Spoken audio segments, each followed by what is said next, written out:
Hi സുന്ദരീസ്. അപ്പോൾ ഇന്നലത്തെ വീഡിയോയിൽ ഏറ്റവും അധികം പേര് ചോദിച്ചിട്ടുള്ള ഒരു കാര്യം എന്താണെന്ന് വെച്ച് കഴിഞ്ഞാൽ, ഫാമിലി സപ്പോർട്ട് ഇല്ലായിരുന്നെങ്കിൽ നിങ്ങൾ ഈ ചാനൽ സ്റ്റാർട്ട് ചെയ്യുമായിരുന്നു, ഇത് നിങ്ങൾക്ക് ഇങ്ങനെ കൊണ്ടുപോകാൻ പറ്റുമായിരുന്നു എന്നുള്ളതാണ് കേട്ടോ. അപ്പോൾ ഞാൻ ഇത് തുടങ്ങുന്ന ഒരു 10 വർഷം മുമ്പാണ്. അപ്പോൾ ഡെഫിനറ്റ്ലി ഇതിനെക്കുറിച്ച് വലിയ അറിവില്ലാത്ത സമയം കൂടിയാണല്ലോ. അപ്പോൾ എൻ്റെ വീട്ടിലും അതേപോലെ തന്നെ എൻ്റെ ഹസ്ബൻഡിൻ്റെ വീട്ടിലും നല്ല എതിർപ്പുണ്ടായിരുന്നു, താല്പര്യമില്ലായിരുന്നു കേട്ടോ. എന്ന് വെച്ചാൽ ഇത് എന്താ ഇങ്ങനെ എന്നുള്ളൊരു ഫീലൊക്കെ ഉണ്ടായിരുന്നു. കുറച്ച് വർഷങ്ങൾ എടുത്തിട്ടാണ് എനിക്ക് കൺവിൻസ് ചെയ്യാൻ പറ്റിയത്. പക്ഷെ അവിടെ ഉണ്ടായിരുന്ന ഒരു ബെനിഫിറ്റ് എന്താണെന്ന് വെച്ച് കഴിഞ്ഞാൽ, എൻ്റെ ഹസ്ബൻഡ് എപ്പോഴും എന്നോട് പറയുന്ന കാര്യമായിരുന്നു, നിനക്ക് ഇഷ്ടമുള്ളത് നീ ചെയ്യണം, നിനക്ക് ശരിയും തോന്നുന്നത് നീ ചെയ്യണം, പക്ഷെ ഇൻഡിപെൻഡൻ്റ് ആയിട്ട് ചെയ്യണം, നീ ആരുടെ ഹെൽപ്പ് പ്രതീക്ഷിക്കരുത്. അപ്പോൾ ഈവൻ എൻ്റെ ഹസ്ബൻഡിൻ്റെ ആണെങ്കിലും ഹെൽപ്പായിട്ട് നീ പ്രതീക്ഷിക്കരുത്, പക്ഷെ നിനക്ക് ഇഷ്ടമുള്ള കാര്യം ചെയ്യണം എന്നുള്ളത് തന്നെയാണ് കേട്ടോ. അതെനിക്ക് സത്യം പറഞ്ഞാൽ വലിയ ആശ്വാസമായിരുന്നു.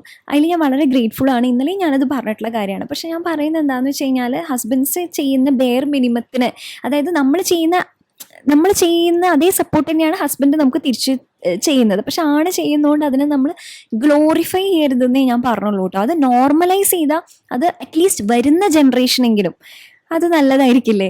എന്ന് വെച്ചാൽ ഇപ്പോൾ സ്ത്രീകൾ സപ്പോർട്ട് ചെയ്യുന്നതിനെ കുറിച്ചിട്ട് എത്ര പേര് പരാമർശിക്കുന്നുണ്ട്?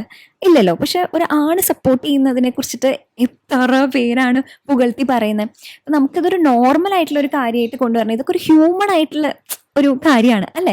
ഞാൻ അതാണ് പറയാൻ ഉദ്ദേശിച്ചത്. എന്താ നിങ്ങൾക്ക് തോന്നണേ എന്നുള്ളത് എന്താണെങ്കിലും പറയണം കേട്ടോ.